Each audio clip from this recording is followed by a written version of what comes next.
आदाब दोस्तों, लोकसभा चुनाव 2024 के 5वें चरण का मतदान कंप्लीट हो चुका है।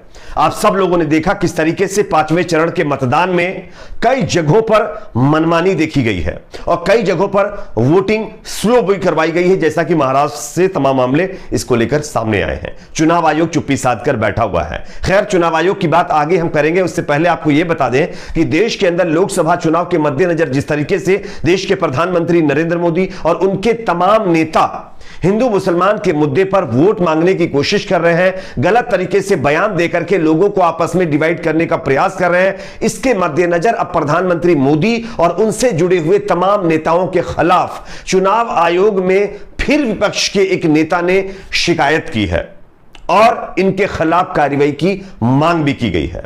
और इस याचिका में जो चुनाव आयोग के पास लगाई गई है, इसमें जो बातें कही गई हैं वो अपने आप में चौंकाने वाली है और आपको सुननी भी चाहिए। आगे इसके बारे में आपको विस्तार से जानकारी देंगे, साथ ही साथ दो और बड़ी खबरें आपके सामने रखेंगे। देश के गृह मंत्री अमित शाह का एक और रोड शो, उनकी एक और जनसभा फ्लॉप हो गई है। दिल्ली के अंदर एक जनसभा को संबोधित करने के लिए पहुंचे थे, लेकिन प्रधानमंत्री मोदी के बाद अब गृह मंत्री अमित शाह की भी रैलियों में लोग नहीं पहुंच रहे हैं। पूरा का पूरा जो एक तरीके से मैदान था वो खाली रहा, कुर्सियां खाली पड़ी रही हैं। इसके नजारे भी आपको दिखाएंगे। तीसरी बड़ी खबर हरियाणा से आ रही है, जहां पर मनोहर लाल खट्टर का विरोध हुआ है। यहां पर लोगों ने मंच से, जब मनोहर लाल खट्टर ने लोगों से वोट मांगने की कोशिश की तो किस तरीके से लोगों ने उनको दौड़ाया है, इसका भी हम आपको नजारा दिखाएंगे। उससे पहले एक छोटी सी रिक्वेस्ट आपसे करेंगे दोस्तों, आपको क्या लगता है जिस तरीके से गाय भैंस मंगलसूत्र हिंदू मुसलमान मदरसा के नाम पर लोगों को गुमराह किया जा रहा है, वोट बटोरने की कोशिश की जा रही है, क्या चुनाव आयोग का इस पर जो रवैया है वो निराशाजनक है? क्या चुनाव आयोग को इस पर कार्रवाई करनी चाहिए? कमेंट सेक्शन में इस पर अपना फीडबैक जरूर दीजिए। वीडियो को ज्यादा से ज्यादा लाइक करिए, शेयर करिए। हां, अपनी राय आप लोग कमेंट में जरूर लिखा करिए, अपनी आवाज जरूर उठाइए। चलिए बात करते हैं पहली खबर की। आप इस खबर को देखिए, लोकसभा चुनाव 2024 इलेक्शन कमीशन जानबूझकर चुप नहीं रह सकता। सीताराम येचुरी ने चुनाव आयोग से पीएम मोदी के खिलाफ तत्काल कार्रवाई की मांग की है, यानी तत्काल कार्रवाई करने का आग्रह किया है। दरअसल उन्होंने कोटा और मुसलमानों पर उनकी टिप्पणियों के लिए, यानी प्रधानमंत्री मोदी की टिप्पणियों के लिए और मुख्यमंत्री योगी आदित्यनाथ और उत्तर प्रदेश के जो सीएम है योगी जी और असम के सीएम हेमंत बिश्व शर्मा के खिलाफ कार्रवाई की मांग की है। उन्होंने अपने जो है इस लेटर में क्या लिखा है, आपको मैं खबर भी दिखा रहा हूं, आप देख सकते हैं। चेतावनी देते हुए कहा है कि अगर चुनाव आयोग उल्लंघनों के खिलाफ शीर्ष पदों पर बैठे लोगों के खिलाफ कार्रवाई नहीं करता है, यानी जिस तरीके से बीजेपी के नेता तमाम चुनाव नियमों का उल्लंघन कर रहे हैं, इसको लेकर के और तमाम शीर्ष पदों पर बैठे लोग जो लगातार हिंदू मुसलमान के नाम पर बयान दे रहे हैं, इनके खिलाफ चुनाव आयोग कार्रवाई नहीं करता है तो चुनाव आयोग की निष्पक्षता सवालों के घेरे में आ जाएगी। सीपीएम के महासचिव सीताराम येचुरी ने रविवार को प्रधानमंत्री नरेंद्र मोदी के खिलाफ चुनाव आयोग से संपर्क किया है। राम मंदिर पर विपक्षी दलों द्वारा बिल्डोजर चलाने वाली टिप्पणी और मुसलमानों को लेकर के दिए हुए बयान के खिलाफ यह याचिका चुनाव आयोग के समक्ष लगाई गई है। मैं आपको इसकी कुछ कॉपी भी दिखा रहा हूं, आप देख सकते हैं। चुनाव आयोग की जो साइलेंटनेस है, इस पर भी सवाल खड़ा किया गया है। उन्होंने कहा है कि हैरत होती है देख करके कि चुनाव आयोग ये सब कुछ देख रहा है कि प्रधानमंत्री मोदी से लेकर के उनके तमाम नेता हेमंत बिश्व शर्मा, योगी आदित्यनाथ, उसके बाद आप देख लीजिए साक्षी महाराज, या फिर देश के गृह मंत्री अमित शाह, नवनीत राणा और वैसी के कंपटीशन में जो माधवी लता खड़ी हुई है, वो टी राजा सिंह, जैसे तमाम नेता लगातार विवादित बयान देते जा रहे हैं, लेकिन कोई कार्रवाई इनके खिलाफ नहीं की जा रही है। और अगर इसी तरीके से सब कुछ चलता रहा तो चुनाव आयोग की निष्पक्षता सवालों के घेरे में आ जाएगी, साथ ही साथ लोगों का भरोसा चुनाव आयोग के ऊपर से खत्म हो जाएगा। इसलिए इमीडिएटली एक्शन होना चाहिए उन नेताओं के खिलाफ जो हिंदू मुसलमान के नाम पर वोट मांगते हैं। अब मैं आपको कुछ नजारे दिखाना चाहता हूं जो नेता हिंदू मुसलमान के नाम पर वोट मांगते हैं उससे जुड़े हुए। सबसे पहले हेमंत बिश्व शर्मा जो असम के सीएम हैं, उनका यह बयान देखिए। मैंने कहा हमारा पैसा आप मुल्ला पैदा करने वाली दुकान को देंगे, ये कैसे हो सकता है? आज से यह दुकान बंद करो। यह किसका बयान है? हेमंत बिश्व शर्मा का, जो भारतीय जनता पार्टी के नेता भी हैं और असम के सीएम भी हैं।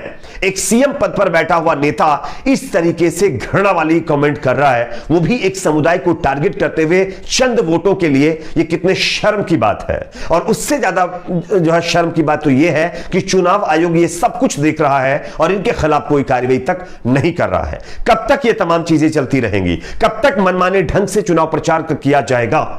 प्रधानमंत्री मोदी देख लीजिए किस तरीके से बयानबाजी कर रहे हैं। योगी आदित्यनाथ देख लीजिए, वो ये कह रहे हैं कि भाई अगर कांग्रेस को आप वोट करेंगे, कांग्रेस सत्ता में आ गई तो आपके पैसे छीनकर वो मुसलमानों को दे देंगे। ये मतलब किस तरीके का प्रचार किया जा रहा है।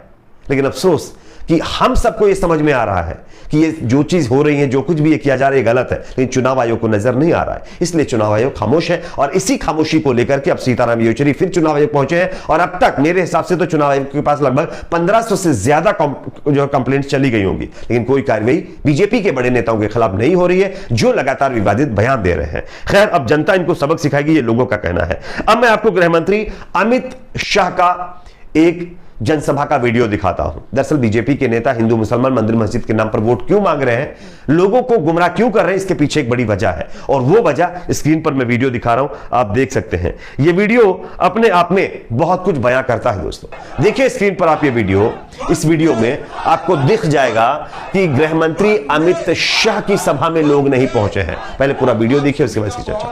धन्यवाद। सुबह सुबह मतदान करना, गर्मी है, कमल के निशान पर इतना गुस्से से बटन दबाना कि 1 तारीख को केजरीवाल को याद रहे बिहार में वापिस जाना। आप सभी को मैं आदरणीय रामवीर सिंह बिदूरी जी से निवेदन करूंगा कि हमारे भारत के यशस्वी गृह मंत्री जी का बुके देकर स्वागत करेंगे और बड़ी माला से तो जैसा कि दोस्तों आप लोगों ने ये वीडियो देख लिया, ये गृह मंत्री अमित शाह जी की सभा का वीडियो है, जहां पर आप देखिए पब्लिक नहीं पहुंची है और वो इस सभा को संबोधित करने के लिए पहुंचे थे। दिल्ली का ये वीडियो है, जहां पर आप देख सकते हैं दिल्ली के अंदर बीजेपी का हाल क्या है। साउथ दिल्ली लोकसभा सीट पर बीजेपी कैंडिडेट के लिए अमित शाह जी प्रचार करने के लिए पहुंचे थे, वहां का ये वीडियो है। और यही सब देख करके बीजेपी के नेता बेचारे परेशान हैं और अब वो खुलेआम हिंदू मुस्लिम मंदिर मस्जिद करने पर उतर आए हैं। खैर, एक और अपडेट खबर मैं आपको देना चाहता हूं जो कि हरियाणा से सामने आ रही है। आप इस खबर को भी देख लीजिए। हरियाणा के सीएम मनोहर लाल खट्टर को जनता ने दौड़ाया है। बताया जा रहा है कि मनोहर लाल खट्टर हरियाणा के पानीपत में एक कार्यक्रम में पहुंचे थे। यहां पर परशुराम जयंती के कार्यक्रम का आयोजन किया गया। पहले तो जब मंच पर पहुंचे तब लोग आश्चर्यचकित रह गए। उसके बाद लोगों ने सोचा भाई परशुराम जयंती का कार्यक्रम है, शायद इस पर कुछ प्रधान यानी सीएम साहब, पूर्व जो सीएम है वो बोलना चाह रहे होंगे। लेकिन जब इन्होंने अपने मन से लोगों से वोट मांगने की कोशिश की तो जनता ने वहीं पर इनका विरोध शुरू कर दिया और मौके पर मौजूद जनता ने कहा कि वह मंच पर राजनीति ना करें, यहां से आप वोटों की अपील नहीं कर सकते। और लोगों ने उनसे माइक ले लिया और होर्डिंग्स के साथ जो है लोगों ने इनका विरोध शुरू कर दिया, जिसके बाद मनोहर लाल खट्टर को अपना मंच छोड़कर भागना पड़ा और वहां से जाना पड़ा है। दोस्तों, यह हालत बीजेपी के नेताओं की जनता कर दे रही है और इसी का नतीजा है कि बीजेपी के नेता अपना आपा खो बैठे हैं। वो उनकी जो भाषा होनी चाहिए उससे उसकी लिमिट क्रॉस करके अलूल जलूल बयान दे रहे हैं। इस पर आपकी क्या राय, कमेंट सेक्शन में बताएं। वीडियो को लाइक शेयर, चैनल को सब्सक्राइब जरूर करें।